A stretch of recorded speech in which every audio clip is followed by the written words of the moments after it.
So Searchanise works in your store now, and you don't have to do any additional settings to make it work. However, there are a lot of opportunities for customization in our admin panel, and I'm going to provide you with a quick guide through all these settings. The most important ones are placed at the beginning. Here are the settings for the instant search widget. Here it is.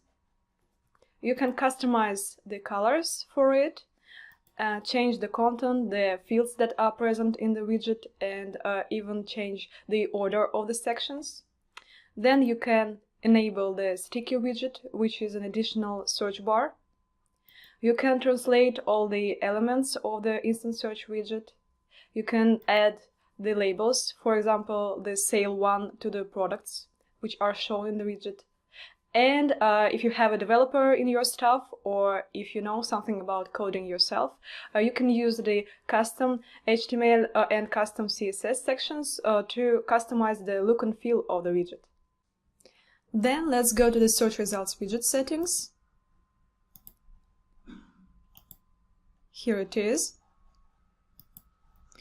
Here you can also customize the colors, switch between the styles. Customize the content, different fields which are present in the widget. Add filters, translate the elements of the widget, add the same product labels, sale one and other customizable ones, and change the CSS code of the widget.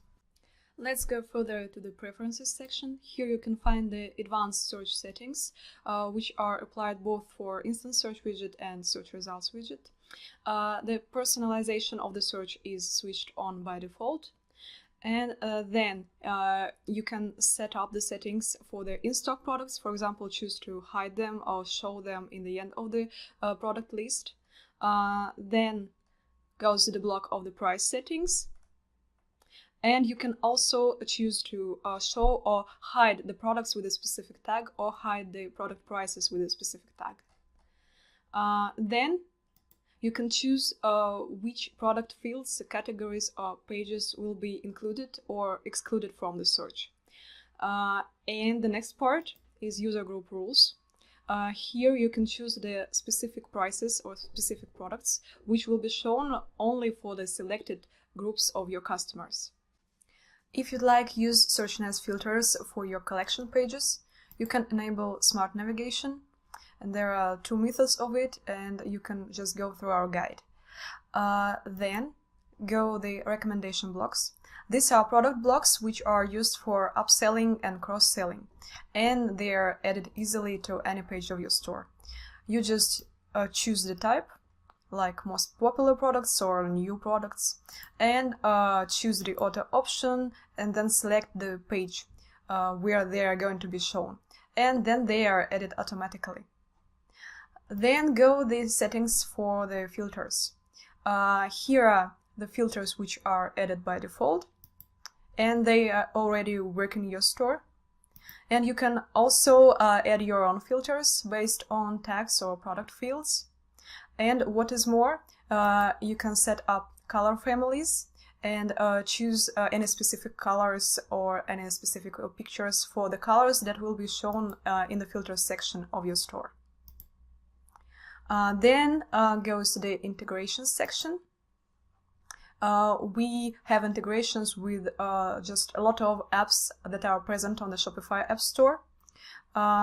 Here are the most important sections like storefront, integration with the translation app, multi-currency integrations, wish lists, and the integrations with product reviews apps. They are rather important because they allow you and your customers to filter by reviews and by product rating. Then you can see the Pro setting for the search. They're really useful when you already have some search history in your store. And by the way, it is reflected in the analytics section. Here you can see all the searches, all the search requests which were made in your store, the products which were clicked by your customers and visitors, and the products bought through search.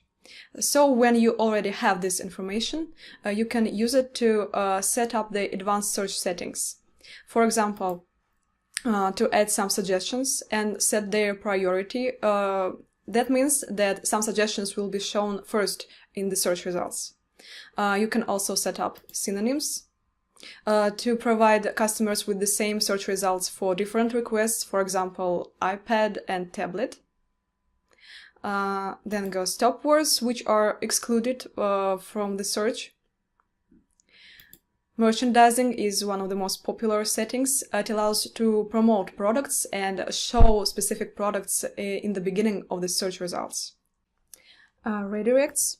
They allow to direct your customers to a specific page of your store or even to some site outside of your store, depending on a search request which they're using.